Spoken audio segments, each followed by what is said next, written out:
क्योंकि ये लोकतंत्र है और लोकतंत्र में बोली नहीं चलती है, बोली चलती है।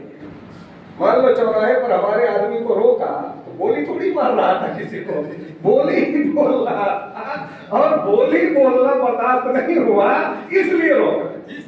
लोकतंत्र में बोली नहीं चलती है, बोली चलती है। हमारे कार्यक्रमों को परमिशन नहीं दिया जाता है, रोका जाता है। क्यों रोका जाता? मतलब हमारी बोली से उनको दिक्कत लग रही है। हम कोई बोली थोड़ी चला रहे हैं, क्योंकि लोकतंत्र में गोली चलाने की जरूरत नहीं है। अगर आपको बोली बोलना आ जाए तो न लाठी चलाने की जरूरत है, न डंडा चलाने की जरूरत है, न गोली चलाने की जरूरत है, किसी चीज की जरूरत नहीं है। केवल अपनी बात बोलने की जरूरत है।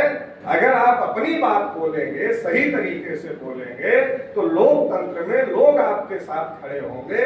लोग आपके साथ खड़े होंगे तो लोकतंत्र में आप ताकतवर हो जाएंगे। क्योंकि दुनिया के लोगों ने देखा, सभ्य लोगों ने कहा, ये सत्ता परिवर्तन में बहुत मारकाट होती है, बहुत खून बहता। पहले क्या होता था? तोप चलती थी, तलवार चलती थी, बंदूक चलती थी। रिजिम चेंज करने के लिए सत्ता परिवर्तन, एक राजा दूसरे राजा पर अटैक करता था, बहुत बड़ा खून खराबा होता था। तो दुनिया के सभी लोगों ने कहा यह रास्ता ठीक नहीं है, ऐसा करो, कोई ऐसा रास्ता निकालो जिसमें खून खराबा ना हो और सत्ता परिवर्तन हो जाए। तो वो रास्ता निकाला गया लोकतंत्र का। ये इसको सिविल वार कहा जाता है। मतलब ये भी वार है, युद्ध है, ये भी युद्ध है, लेकिन इसमें खून खराबा नहीं होगा, ये सिविल वार है। तो ये जो तरीका है, ये तरीका लोकतंत्र में कारगर होता है। तो लोकतंत्र में बोली बोलना महत्वपूर्ण है। क्या बोलना है, क्या नहीं बोलना है, कैसे बोलना है, ये सीखना लोकतंत्र में बहुत ज्यादा जरूरी होता है। कौन से मुद्दे उठाने हैं, क्यों उठाने हैं, क्या हमारे फेवर में है, क्या हमारे विरोध में है।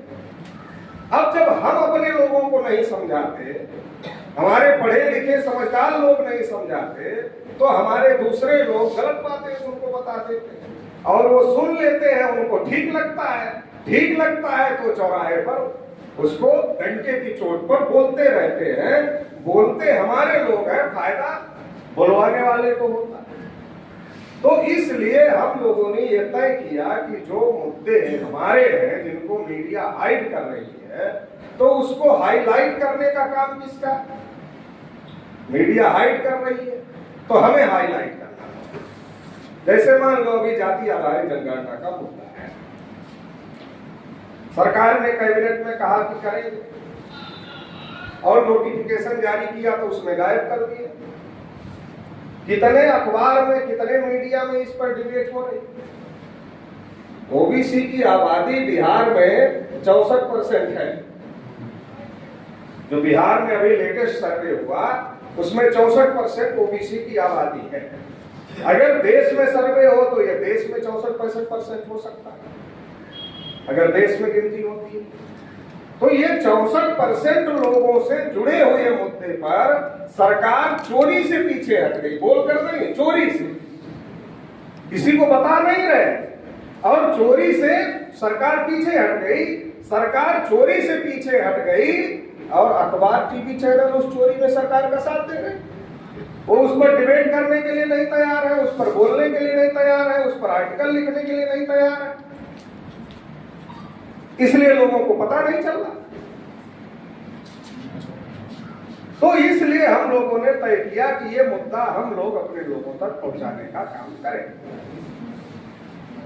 क्योंकि ये जो मुद्दा है ये हमारे लोगों के भविष्य से जुड़ा हुआ मुद्दा है।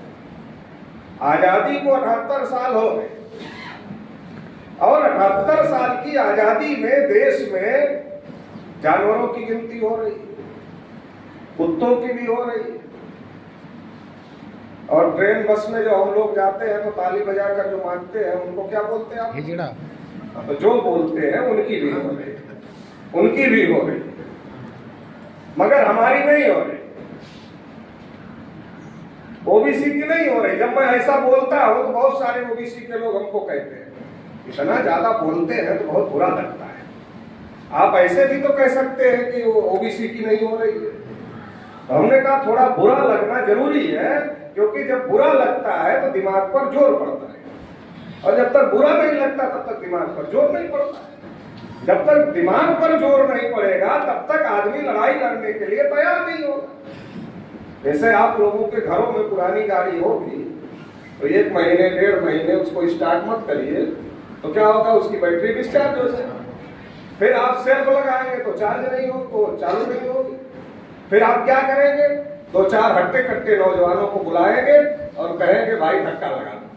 धक्का लगाने से गाड़ी स्टार्ट हो जाती है, और जब स्टार्ट हो जाती है तो फिर गाड़ी के अंदर ही व्यवस्था है, वो गाड़ी को चार्ज करता रहता है, बैटरी को चार्ज करता रहता है और गाड़ी चलती रहती है। वैसे ही ये जो ओबीसी वाले हैं, इनको दुनिया भर की जानकारी है, दुनिया भर की जानकारी है। पाकिस्तान में तेल कितना रुपए में बिक रहा है ये मीडिया चिल्ला चिल्ला कर बता रही है। वो जानकारी है, वो अब इतना जानकारी हो गया पाकिस्तान में 350 में बिक रहा है, अब ये मीडिया बता रही है। तो अगला चरण लोग नहीं समझ रहे हैं कि यहाँ बढ़ाने वाले हैं, इसलिए पहले पाकिस्तान का बता रहे हैं। जब पाकिस्तान का पता रहेगा आपको तो यहाँ बढ़ेगा, तो आप शांत रहोगे, आप बोलोगे नहीं कि पाकिस्तान में इतने का बिक रहा है। तो वो जानकारी ओबीसी के लोगों के पास रहती है जो मीडिया बताती है, लेकिन जो अपने संदर्भ में जानकारी है वो नहीं रहती। मैं ओबीसी के लोगों को पूछता है, मंडल कमीशन की रिपोर्ट पढ़े हो क्या, रोज पूछता हूँ। तो जब मैं पूछता हूँ तो लोग चेहरा देखते हैं, चेहरा देखते मैं समझ जाता हूँ पढ़ा नहीं। तो मैं सोचता हूँ पूछ लूँ देखा है क्या कम से कम। तो जब मैं पूछता हूँ देखे हो तो तब भी चेहरा देखते, तो पता चलता ना पढ़े हैं ना देखे। अच्छा, जब आपको जिस चीज से अधिकार मिल रहा है उसको आपने पढ़ा नहीं, आपने देखा नहीं, तो आप कैसे समझोगे मंडल कमीशन में हमारे लिए क्या क्या कहा गया था और कितना हमको मिल गया, कितना मिलना बाकी है। कितने लोगों को पता है मंडल कमीशन की अभी तक केवल 2 सिफारिशें लागू हुई, बाकी लागू नहीं। कितने ओबीसी के लोगों को पता है? नहीं पता है। क्यों नहीं पता है? क्योंकि हमको देश दुनिया की चिंता है, अपनी चिंता छोड़। ओबीसी के लोगों को सारी दुनिया की चिंता है, अपनी चिंता नहीं है, बाकी सबकी चिंता है, और इसलिए इनको हक अधिकार नहीं मिलते। तो अभी सरकार ओबीसी के साथ में फिर से धोखाधड़ी कर रही है। 78 साल आजादी के हो गए, हमारी गिनती नहीं, जानवरों की हो रही, और संख्या हमारी कितना है, 60 से 65%। 52% तो 1931 में थी। बिहार में गिनती हुई 64% है। अगर देश में गिनती हो तो जानकार ये कह रहे हैं कि 64 से 65% हो सकती है। तो ये जो 60 से 65% आबादी के लोग हैं, इनके साथ धोखा कैसे सरकार करने की हिम्मत कर लेती है? ये बड़ा सवाल है ना कि 60-65% आबादी वाला जिधर जाएगा उसी की सरकार बनेगी, माइनस ओबीसी किसी की सरकार नहीं बनेगी।